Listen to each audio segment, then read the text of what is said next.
New York Times is reporting that Sean P. Diddy Combs has been arrested. Let me repeat. Puff Daddy, P. Diddy, Sean Combs has been arrested. Let me tell you what I do know, and it ain't much at this point.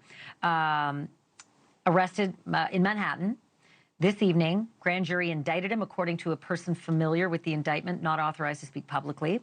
The charges in the indictment not immediately clear, but you know that there's been this massive federal investigation, right? They raided his home in Los Angeles. They raided his home in Miami, much of it after a civil suit from his former girlfriend, Cassie, who, by the way, he settled within a day.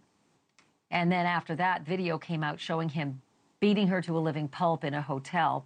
But a lot of the allegations in the lawsuit that, you know, Cassie had actually filed against him provided, I think, some meat on the bones for the feds. But the New York Times saying that this happened, they don't have a lot more information than this. We are also trying to confirm this, but I can tell you that his attorney has made a statement, and let me read it to you because I think it confirms what the New York Times is reporting, and it's this.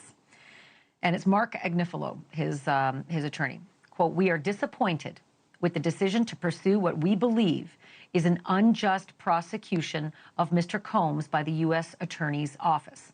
Sean Diddy Combs is a music icon, self-made entrepreneur, loving family man, and proven philanthropist who has spent the last 30 years building an empire, adoring his children, and working to uplift the Black community. He is an imperfect person, but he is not a criminal. To his credit, Mr. Combs has been nothing but cooperative with this investigation, and he voluntarily relocated to New York last week in anticipation of these charges. Please reserve your judgment until you have all the facts.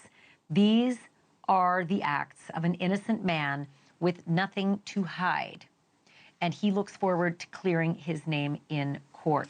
So again, that is Marc Agnifilo. That's the attorney for Sean Diddy Combs. But that's pretty massive news that maybe is news that we've just been waiting every moment to drop. Because not only do we know that the feds did these two massive raids on his Miami and his Los Angeles mansions, we also know that multiple lawsuits have dropped since. So the lawsuit that obviously Cassie launched with so many details, that had just remarkable details in it. Just and what's really incredible about all of the different lawsuits against Sean Combs is how similar everyone's story is. Now, is that because he did the same things to all of these alleged victims? Or is it because all of these people filing suit see the story before them and think it makes a good narrative, so why not just, you know, follow with those same details? But I will tell you some of the details, and I'm going to paraphrase, so you'll have to just, you know, forgive me for the colloquial, but many of the allegations say that there was sexual assault through drugging, and many of those alleged druggings and sexual assaults happened at large parties where the allegations were that he brought in a number of women, and sometimes young women / girls.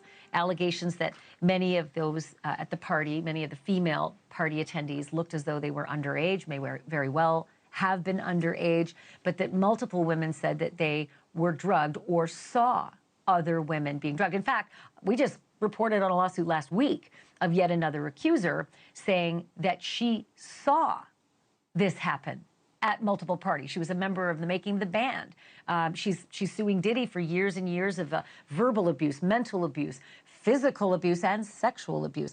Thanks for watching. Go to joinnn.com to find NewsNation on your screen. And don't forget to click the red subscribe button below to get more of NewsNation's fact-driven, unbiased coverage.